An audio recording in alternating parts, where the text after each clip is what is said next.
The first thing that made him turn his head wasn't the sound of footsteps but the absence of them. On a busy weekday street, where people normally rushed by with clipped strides and hurried conversations, there was a strange pause, like the world hesitated for a breath, and in that held breath moment, Mark noticed her, a woman not much older than he was, trying to walk quickly yet barely managing to put weight on one leg, her face tightening every few steps as though a bolt of lightning flashed through her. His daughter, Lily, tugged his hand, asking about the bus, but Mark's eyes stayed locked on the stranger who was fighting to keep moving, fighting not to crumble on the sidewalk. Something deep inside him, something he thought grief had long since hollowed out, stirred. If you believe kindness, compassion, and second chances still matter in this world, please remember to like, comment, share, and subscribe.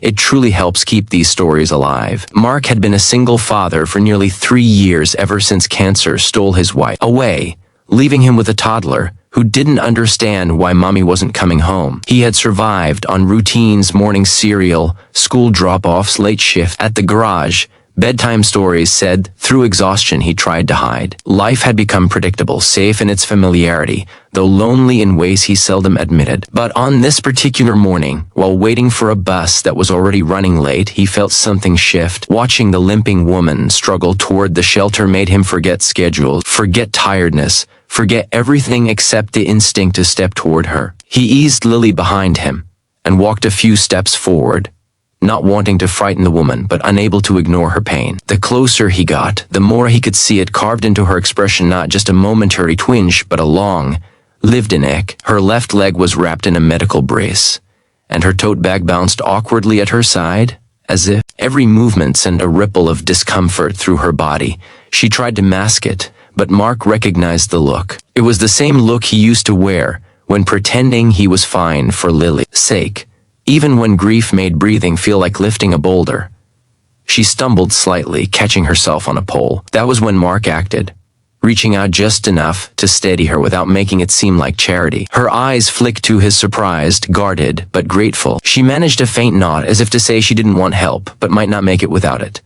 Mark didn't push. Instead, he stayed beside her, creating a quiet space of safety where she didn't have to perform strength. Lily, curious always, peeked from behind her father and looked up at the woman with that earnest childlike empathy that rarely survived adulthood. The woman offered Lily a small, strained smile, softening the heaviness around her. Mark noticed the woman's breathing was shallow, as though she had been walking far longer than her injury allowed. He asked if she needed to sit, and though she hesitated, as people often do when they don't want to burden a stranger, she finally allowed him to guide her gently to the bench. Once seated, she closed her eyes briefly, letting out a breath that seemed to carry more than physical pain. Mark didn't pry, but he sat nearby, keeping Lily entertained while still watching the woman out of the corner of his eye, sensing a story behind the limp, behind the exhaustion, behind the loneliness that clung to her like a shadow. When the bus arrived and hissed open its doors, the woman made an attempt to stand, but a soft gasp escaped her, subtle but unmistakable. Mark could have walked away then, could have let her struggle, could have told himself she was a stranger and therefore not his responsibility. But that wasn't who he was. His late wife, Claire, had once said he had a heart that reached for people even when his hands were full. And though the world had taken many pieces of him since then, that part of him remained. He told Lily they would take the next bus. Then he turned to the woman and asked if she needed a ride somewhere. She froze, her fingers gripping the edge of the bench. There was fear in her eyes, fear of relying on someone, fear of being judged, fear of letting another person see her struggle. But there was also relief flickering underneath, like a glimmer of hope she didn't dare trust. She finally told him her name was Anna, and that she lived only a few miles away but had pushed herself too far that morning trying to get to a physical therapy appointment. Mark nodded, offering a quiet assurance that helping her wasn't an inconvenience. Lily agreed enthusiastically, happy for an adventure. That seemed to melt some of Anna's resistance, and she allowed Mark to help her stand and slowly guide her to his car, parked a block away. During the drive, the city blurred past the windows, but the silence inside the car grew warm rather than awkward. Anna kept her gaze on her hands, which trembled slightly, perhaps from pain, Perhaps from embarrassment, perhaps from something deeper. Mark didn't press her with questions, letting the stillness speak for itself. Sometimes that was all a person needed, someone willing to be present without demanding explanation. When they reached her apartment building, Anna thanked him with a softness that hinted at how rarely she let herself accept kindness. She would have ended the interaction there, but Lily, with her usual innocence, asked if they could visit again to make sure Anna felt better. Anna's eyes glistened for a moment, as though the child's sincerity cracked something open inside her. She promised she'd like that. Over the next weeks, a slow but meaningful rhythm formed. Mark would check on Anna, sometimes bringing groceries, sometimes offering a ride, sometimes simply bringing Lily to draw pictures that made Anna smile.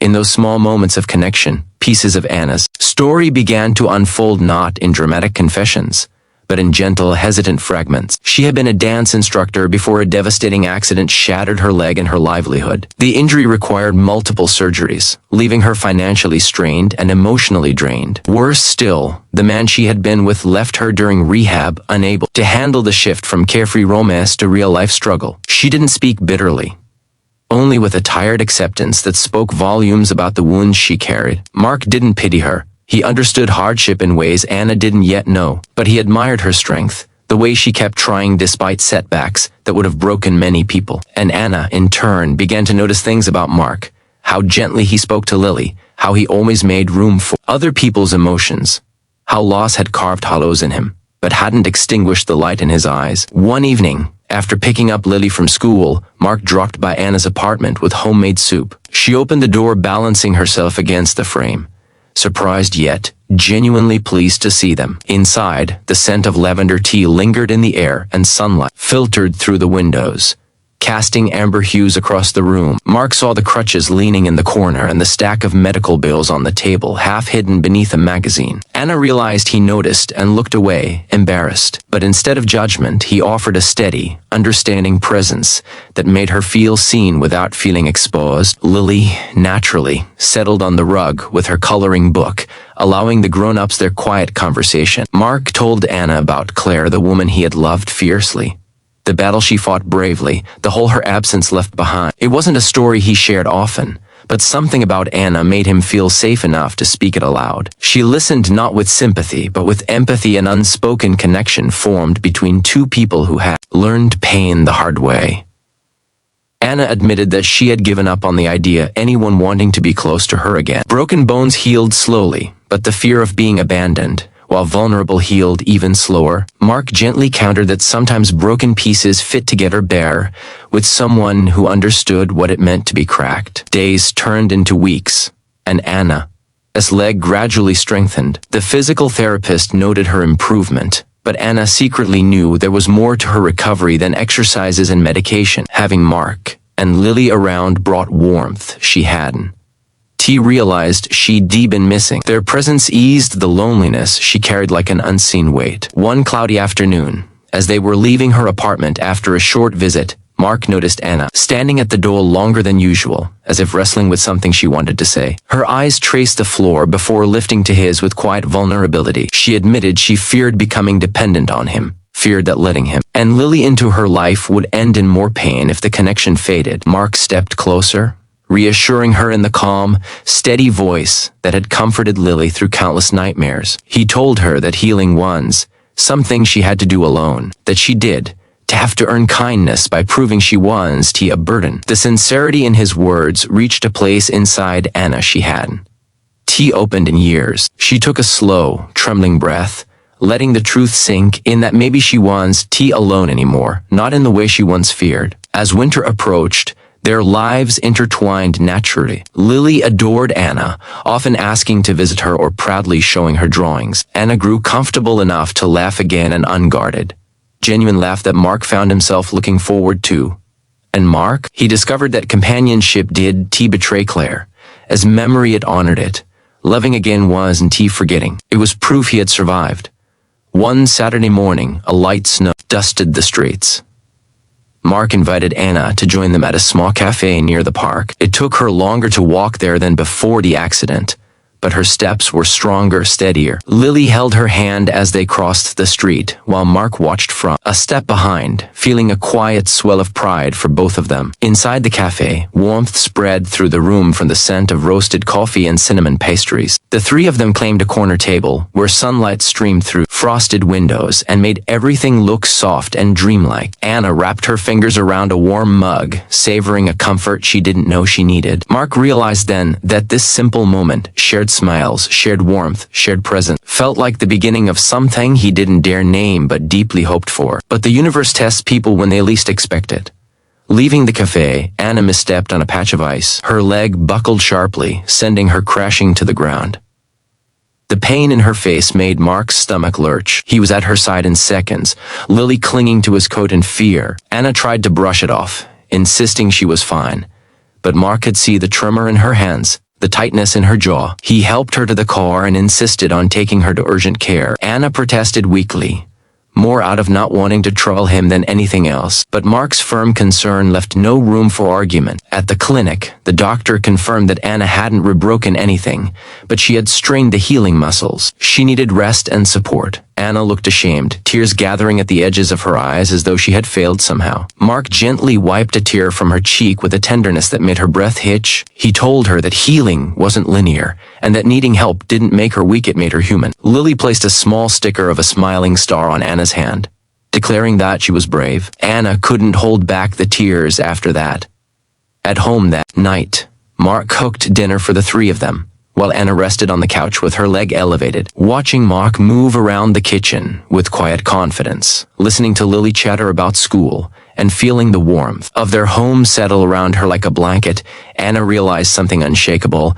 She was no longer just surviving life. She was beginning to live again. Weeks passed, and Anna's leg grew stronger still, but something else grew stronger too, the bond between them.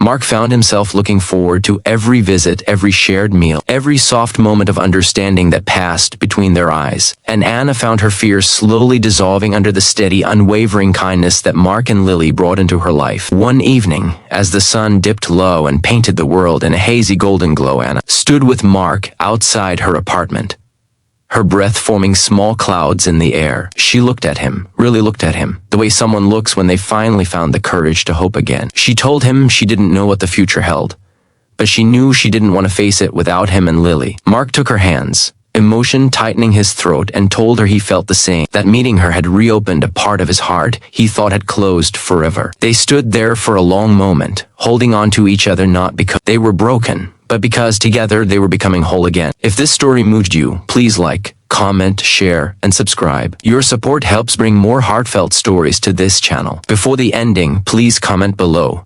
Have you ever helped or been helped by a stranger who changed your life in an unexpected way?